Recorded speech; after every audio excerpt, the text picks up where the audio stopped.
Viewers నమస్తే. నేను doctor Kranthirmayi, infertility specialist in Sri fertility Srinagar colony branch.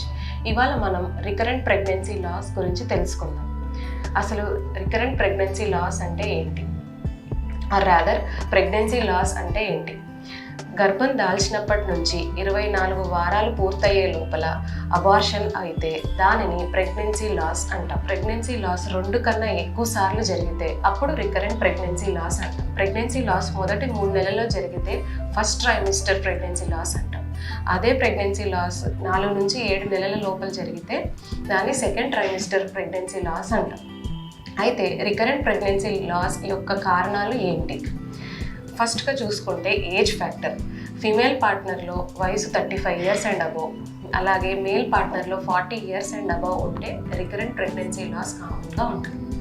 అలాగే జెనెటిక్ కాజెస్ చూసుకుంటే జన్యు పరంగా మేల్ ఫీమేల్ పార్ట్నర్ క్యారియోటైపింగ్ చేయించినప్పుడు అందులో chromosomal abnormalities in the form of number కానివ్వండి, స్ట్రక్చర్ కానివ్వండి, బ్యాలెన్స్ ట్రాన్స్లోకేషన్స్, ఇటువంటి కారణాల వల్ల రికరెంట్ ప్రెగ్నెన్సీ లాస్ అనేది జరుగుతుంది.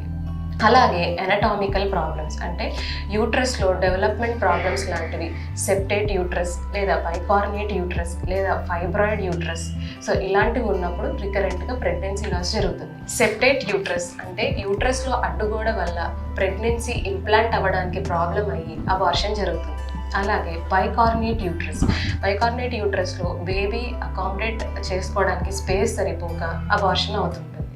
సో అలాగే అనటామికల్ ఫ్యాక్టర్స్ తర్వాత నెక్స్ట్ వచ్చేసి యాంటీఫాస్ఫోలిపిడ్ యాంటీబాడీ సిండ్రోమ్ అంటాం. దీనిలో స్త్రీ యొక్క బాడీలో యాంటీబాడీస్ వల్ల ఇన్ఫ్లమేటరీ రియాక్షన్ అనేది జరిగి ప్రెగ్నెన్సీ పడిపోవడం జరుగుతుంది. అలాగే నెక్స్ట్ కాజెస్ చూసుకుంటే ఎండోక్రినాలజికల్ కాజెస్లో uncontrolled diabetes and thyroid issues ఉండడం వల్ల రికరెంట్గా మిస్క్యారేజ్ జరుగుతుంది.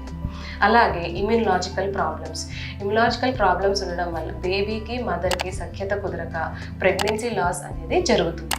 ఇకపోతే సర్వైకల్ ఇన్కాంపిటెన్స్. కొంతమందికి మిడ్ ట్రైమిస్టర్లో గర్భసంచి ద్వారం వీక్ ఉండడం వల్ల పెయిన్ లేకుండా డెలివరీ జరిగిపోవడం జరుగుతుంది, లేదా ఉమ్మనీరు లీక్ అవ్వడం వల్ల డెలివరీ జరగడం జరుగుతుంది. ఇంకా other causes of recurrent pregnancy loss చూసుకున్నట్టయితే మగవారిలో స్పర్మ్ డిఎన్ఏ డ్యామేజ్, లేదా ఆడవారిలో ఫోలిక్ యాసిడ్ డెఫిషియన్సీ, లేదా RH ఐసో ఇమ్యునైజేషన్ అంటాం. అంటే mother RH negative blood group ఉండి హస్బెండ్ పాజిటివ్ బ్లడ్ గ్రూప్ అయితే కనుక ఈ ఐసో ఇమ్యునైజేషన్ జరిగి రికరెంట్ ప్రెగ్నెన్సీ లాస్ అనేది జరుగుతుంది.